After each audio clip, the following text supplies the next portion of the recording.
Hello my dear friends and my dear student, स्वागत है आपका अपना यूट्यूब चैनल हाईकअप क्लासेज में।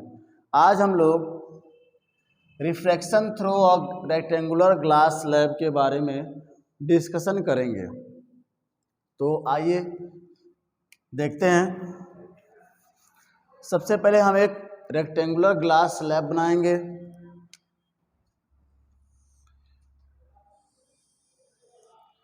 ये हमारा क्या है, एक रेक्टेंगुलर ग्लास स्लैब है, ठीक है। ये ए हो जाएगा, ये बी है, ये सी है और ये डी है। होता क्या है इसमें जब प्रकाश, जब लाइट जो है, ये एयर मीडियम है, एयर है, ये ग्लास है और नीचे दोबारा क्या आ जाएगा, एयर है। तो हम लोग समझते हैं, जानते हैं कि जब लाइट एयर मीडियम से ग्लास मीडियम में इंटर करता है तो वह अपने पाथ से क्या होता है, बेंड हो जाता है। अपने पाथ से क्या होता है, बेंड हो जाता है। यह फिनोमिना कहलाता क्या है, रिफ्रैक्शन ऑफ लाइट। तो वही चीज़ यहाँ पे फॉलो होगा। ध्यान से देखिएगा, ये हमारी एक रे है जो इस ग्लास स्लैब पे पड़ रही है, इस ग्लास स्लैब पे पड़ रही है। ध्यान से देखिएगा,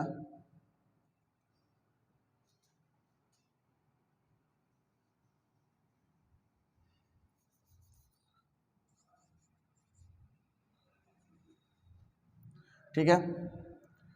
यहाँ पे नॉर्मल है हमारा, यहाँ पे क्या है, नॉर्मल है।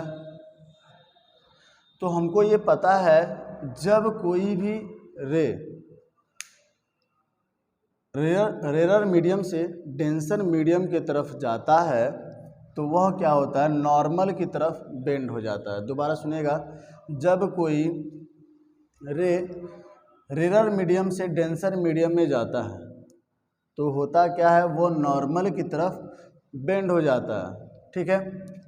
तो हम देखते हैं यहाँ पे, ये हमारी रिफ्लेक्टेड रे है जो नॉर्मल की तरफ बेंड हो गई है, जो नॉर्मल की तरफ क्या हो गई है, बेंड हो गई है। पुनः यहाँ पे अब देखिएगा, ध्यान से देखिएगा, ये ग्लास है और ये क्या हो गया, एयर हो गया। ये ग्लास है, ये एयर है, यानी ये डेंसर मीडियम हो जाएगा और ये आपका हो जाएगा रेयरर मीडियम। क्या हो जाएगा, रेयरर मीडियम। तो हम यहाँ पे नॉर्मल ड्रा करते हैं तो ये लाइट जो है पुनः नॉर्मल से दूर होकर जाएगी, नॉर्मल से दूर होकर जाएगी। ये आपका कौन सा हो जाएगा, ये आई हो जाएगा, या हम इसको I1 मान लेते हैं, इसको हम R1 मान लेते हैं। ये हो जाएगा आपका I2 और ये हो जाएगा R2। I1 क्या है, हमको पता है क्या है, ये इंसिडेंस एंगल है और ये क्या है, एंगल ऑफ रिफ्रैक्शन है।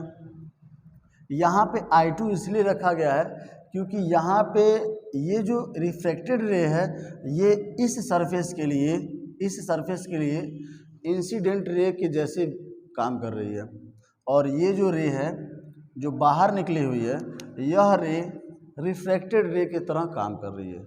अतः नॉर्मल और इंसिडेंट एंगल के बीच में जो एंगल बनता है वो होता है क्या, एंगल ऑफ इंसिडेंस। इसीलिए यहाँ पे I2 लिया गया। और नॉर्मल और रिफ्रैक्टेड रे के बीच में जो एंगल बनता है वो क्या होता है, एंगल ऑफ रिफ्रैक्शन होता है, इसीलिए यहाँ पे R2 लिया गया, ठीक है। अब हम ध्यान से देखते हैं कि इसमें देखिए, ये हमारा पहली लेयर है और ये दूसरी लेयर है। जब इंसिडेंट रे पहली लेयर पे पड़ रही है तो वह नॉर्मल की तरफ बेंड हो जा रही है। पुनः जब इंसिडेंट रे यहाँ पे CD लेयर पे पड़ रही है तो नॉर्मल से दूर हो जा रही है, और ये हमारा इंसिडेंट रे है और ये क्या है, इमर्जेंट रे है। इन दोनों के बीच में जो डिस्टेंस होता है, यानी हम इसे D से डिनोट करते हैं, इसे बोला जाता है लैटरल डिस्प्लेसमेंट। लैटरल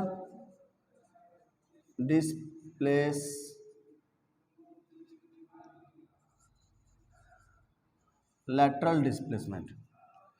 तो क्या होता है लैटरल डिस्प्लेसमेंट, इसके बारे में समझिएगा। The perpendicular distance between emergent ray and incident ray are known as lateral displacement. क्या होता है लैटरल डिस्प्लेसमेंट। दोबारा समझिएगा कि जो इमर्जेंट रे है और इंसिडेंट रे है, इन दोनों के बीच में जो परपेंडिकुलर डिस्टेंस होता है उसे हम लोग क्या बोलते हैं, लैटरल डिस्प्लेसमेंट बोलते हैं। क्या बोलते हैं, लैटरल डिस्प्लेसमेंट। अब हम लोग चलते हैं अपने नेक्स्ट टॉपिक की तरफ। तो हमने मान लिया है कि जो एंगल ऑफ इंसिडेंस है, मतलब सरफेस AB के लिए हम मान लिए हैं angle of incidence is I1 and angle of refraction is R2। Then from Snell's law, क्या होता है स्नेल्स लॉ, इसके प्रीवियस वीडियो में हमने बताया था। होता क्या है, म्यू एयर है और ये ग्लास है, यानी एयर के रिस्पेक्ट में ग्लास का रिफ्रैक्टिव इंडेक्स, किसके बराबर हो जाएगा, साइन I1। यहाँ पे देखिएगा लेयर जो सरफेस AB है उसके लिए बात हो रहा है, तो I1 और I1 और R1 रखेंगे, यानी sine I1 upon sine R1। ये हमारा इक्वेशन फर्स्ट हो जाएगा। ठीक है। सिमिलरली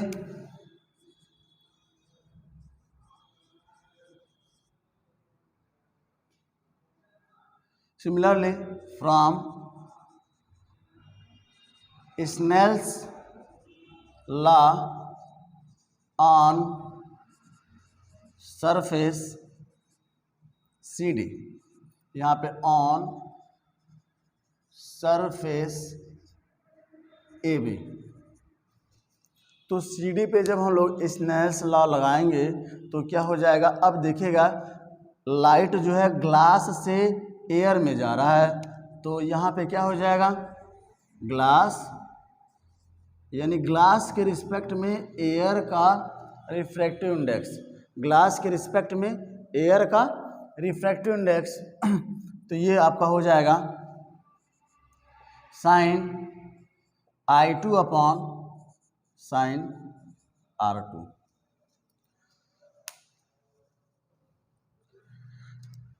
ठीक है, इसको हम यहाँ से थोड़ा सा इरेज करते हैं ताकि ये पूरा हो जाए।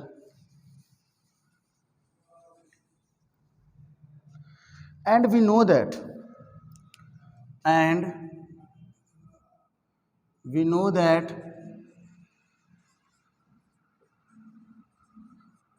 व्हाट,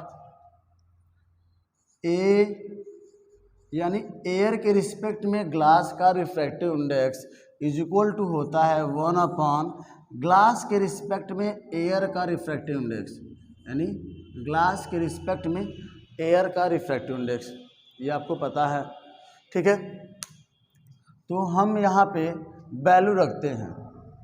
ठीक है, यहाँ पे हम वैल्यू रखेंगे ये एयर के रिस्पेक्ट में ग्लास का, तो क्या हो जाएगा, sine I1 upon sine R1 is equal to 1 upon, ये हो जाएगा sign I2 upon sine R2। तो ये साइन R2 जो है ये कहाँ आ जाएगा, ऊपर आ जाएगा। यहाँ देखिएगा sine I1 upon sine R1 is equal to sine R2 upon sine I2। अब ध्यान से अगर हम देखें तो यह एंगल और यह एंगल ये क्या है, अल्टरनेट एंगल है। क्या है, अल्टरनेट एंगल है। अतः हम कह सकते हैं R1 is equal to R2, R1 is equal to I2। क्यों, क्योंकि ये दोनों क्या हैं, अल्टरनेट एंगल हैं। क्या हैं, अल्टरनेट एंगल हैं।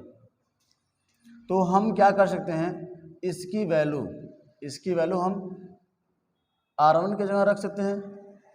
इसकी वैल्यू क्या कर सकते हैं, R1 की जगह रख सकते हैं, यानी sine I1 is equal to sine R2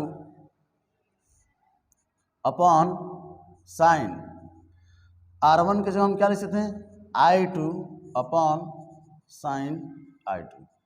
तो साइन I2 से साइन I2 कैंसिल हो गया, क्या बचा, sign I1 is equal to sine R2। अब ये देखिए साइन, ये दोनों आपस में इक्वल हैं, hence I1 is equal to R2। मतलब क्या है, एंगल ऑफ इंसिडेंस किसके इक्वल होता है, यहाँ पे जो सेकेंड सरफेस है CD, यहाँ से जो इमरजेंट एंगल है उसके वो इक्वल होता है, I1 इजिकल टू R2। ठीक है, ये हमारा था कि refraction through a rectangular glass slab. आशा करते हैं ये वीडियो आप लोगों को काफ़ी पसंद आई होगी।